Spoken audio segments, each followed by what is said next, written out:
All right. Continuing with some basic review stuff. Now remember how we talked about solving equations. Sort of analogous to that is solving inequalities. So first of all, what are inequalities? It's just as the name says, when things are not equal. So there's a cool thing called trichotomy of numbers, which says that given x and y, one of three things are true. Yeah, but these are let's say real numbers only for now.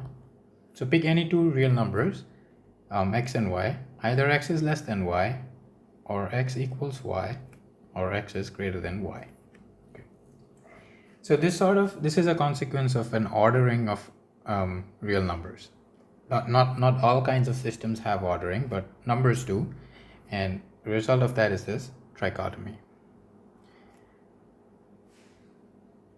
The equal part is called an equality, and the less than greater than part is called a inequality.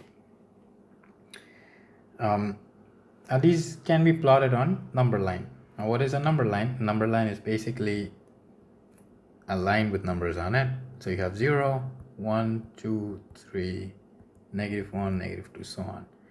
So as you go on the right, it is increasing, and as you go on the left, it is decreasing. Yeah, because negative numbers behave differently, so more negative is a lesser number. So plotting on number line, if you want to plot say x equals 2, then that is just 1 point, right? But if you want to plot an inequality, x less than 1, that would be plotted as that. Meaning, this means the number is not included. And a solid dot means that the number is included. Okay, so for example, if I have x greater than equal to 3, then on the number line, that would be the number 3 and everything to the right of it. Okay, we'll talk more about this later on. Now, we can just jump to finding solutions because the process remains the same, meaning we still make use of inverse operations. So here, first I subtract 7, so I end up with 2x less than x minus 10.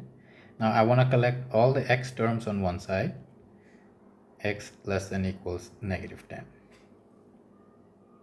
Okay, so I'm still preserving the fact that operations have to be done equally on both sides. What is this on the number line? On the number line, this would look like,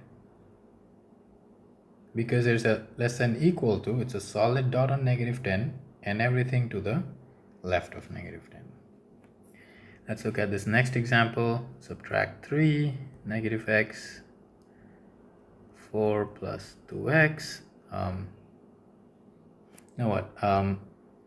Because we haven't talked about the action of negative numbers yet, I'm going to change it up a little bit and add x first instead. Okay, so 3 greater than 7 plus 3x, then subtract 7, -4, and then divide 3, so we end up with x less than -4/3.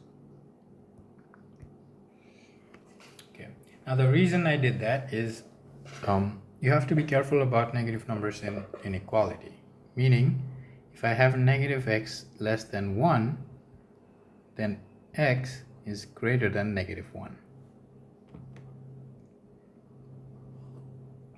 So basically what happens is multiply or divide by negative numbers switches the inequality.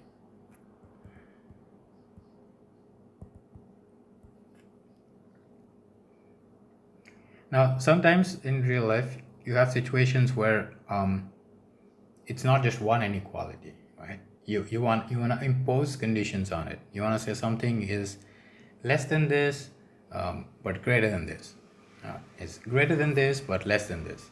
That situation is called a compound inequality. So the way it's written is right here on this example. So these are two inequalities. So this says x minus 3 is greater than 3x plus 3, but it's less than 2x plus 7. Now, it still remains the same in the sense that now instead of applying operations, inverse operation to two sides, we apply inverse operation to each of these components. So for example, first of all, I'm going to look at this one. So 3x plus 3 less than equal to x minus 3. Subtract x. 2x plus 3 less than equals negative 3. Subtract 3. 2x less than equals negative 6. So x less than equals negative 3. Now if I take the second part, which says x minus 3 less than 2x plus 7, I subtract x, x plus 7, subtract 7. So x is greater than negative 10 and less than negative 3. Now to find the combined solution, I'm going to have to use the number line. Let's say I'm going to plot this with red, and I'm going to plot this with white. So on the number line, here's negative 10 and here's negative 3. The red one says that my solution has to be less than negative 3. So less than negative 3 is all over here to the left. The second one says it has to be greater than negative 10, which means it's all the way here. But I need a combined solution. A combined solution means that both of these have to be true. And the only place where both of these are true is where they overlap. And they overlap right here. So that would be the solution. So one way to express that is to say x is greater than negative 10 but less than negative 3. Or you can draw it on the number line, and there's also an interval notation which we will look at later on. Now this compound inequality helps us to define this idea of absolute value. Now what an absolute value is, it gives you the distance of a point from origin.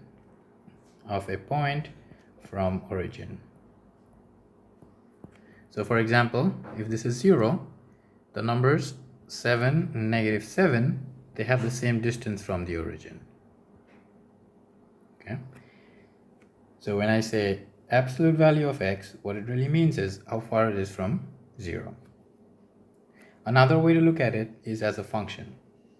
And as a function, it's a compound function which says absolute value is x if x is greater than 0 and negative x if x is less than 0. It looks complicated, but basically what it is saying is if it's positive, do nothing. If it's negative, attach a negative in front of it.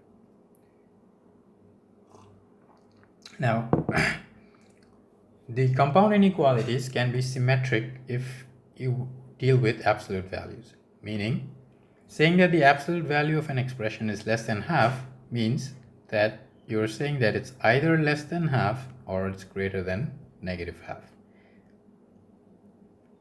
Now you can do the same process in solving this. So 2x is less than 3/2 and less than half, and then you divide by 2 on all sides and you get x less than 3/4 and x greater than 1/4. Now if you have an equation of this form, again if you have an absolute value on both sides, then this becomes two compound inequality, x less than 2x plus 1 and x minus 3 less than negative 2x minus 1. So you flip everything. That is the negative version of this expression. And once again, once you solve them, you're going to have to combine the solutions to them. Okay, that's going to be the end of this video. There's one more video in the review section where we're going to talk about interval notations. That one should be a short one.